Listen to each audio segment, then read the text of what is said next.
Good morning, Red Mountain. It's Wednesday, February 23rd, and we're here with a National Merit Scholar for an interview today, so that's going to be interesting. Definitely a lot smarter than anyone else that we've interviewed.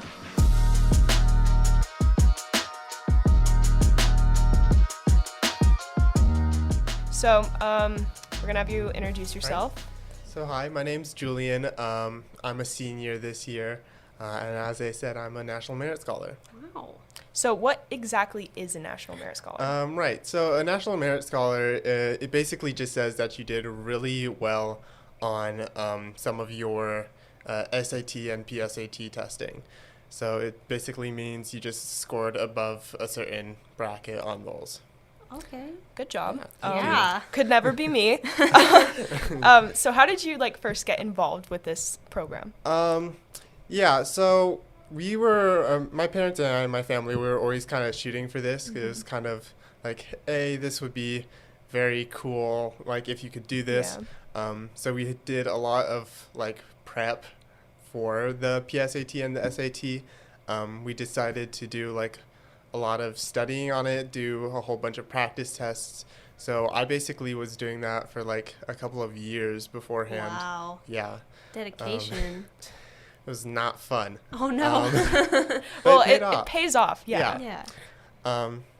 So yeah, I basically just practiced for years beforehand to get ready for it, to get ready and get used to the test taking, getting all the tips and tricks for how to test well. Nice. That's a lot of dedication. Good job. It is. So what are some of the hardest classes that you've taken at Red Mountain to prepare you for this? Some of the hardest classes. I would probably say one of the classes that prepared me best for the PSAT was probably AP Lang, because that was probably what was most applicable. It really helped me with the English stuff. Mostly the multiple choice on the AP Lang was really good for getting in the right mindset. Yeah. I actually took that class for a month and then I dropped out because it was too hard. So props to you for that. Thank you. What are some of the teachers that have inspired you to pursue this? I really wouldn't point to one teacher. It's more been a line of teachers throughout my years of high school and learning. But I would say one of the ones I'd point to is the AP Lang teacher that I had, Mrs. Kubrick. Oh, I love Miss Kubrick. She's love the Ms. best. Kubrick. One of my favorite teachers. Yeah, she's nice. Yeah.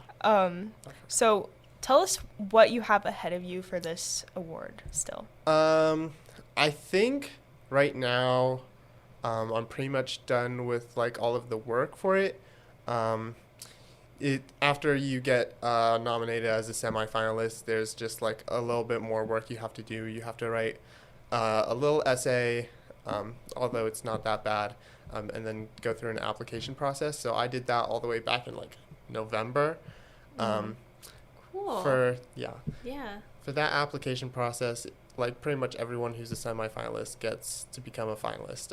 So right now I'm just looking at choosing a college to say is my first choice college. Nice. Do you know what you're gonna go to college for?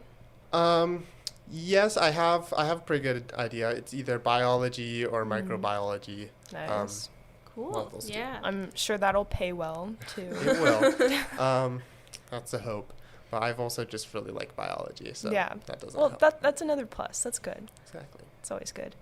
All right. And that's pretty much all we have for you today. All right, Thank you so much for coming down and doing the podcast. Yeah, of course. Yeah. Thank you for having me. Yeah, of course.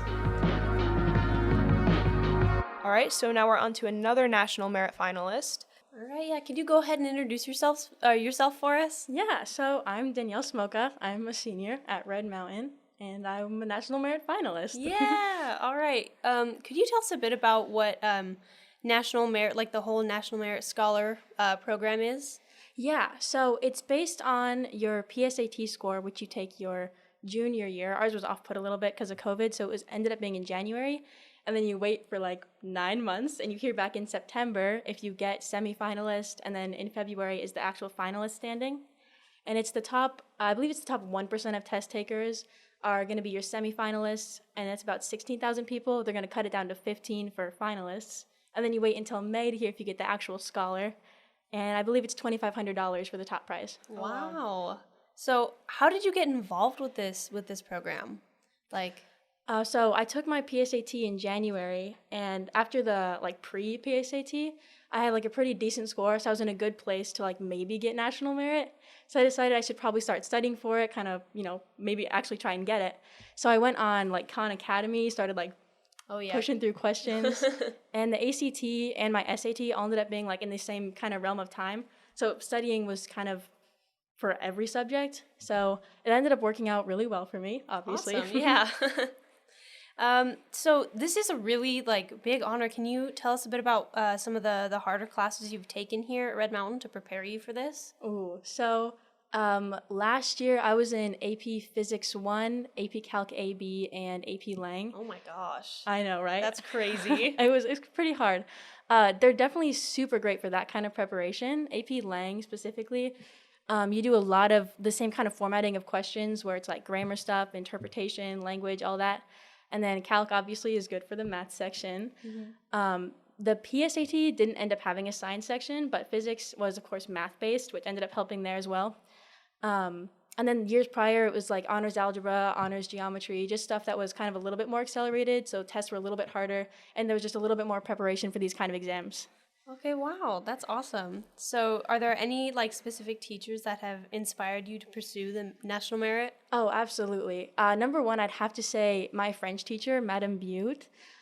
She has been such a great pillar of just support, respect, encouragement, especially during COVID, all that hard stuff. She was super supportive to all her students, especially even remote ones, the schedule where it was half remote, half in person, back and forth. She was a great way to maintain your schoolwork, but also keep your mental health, everything going.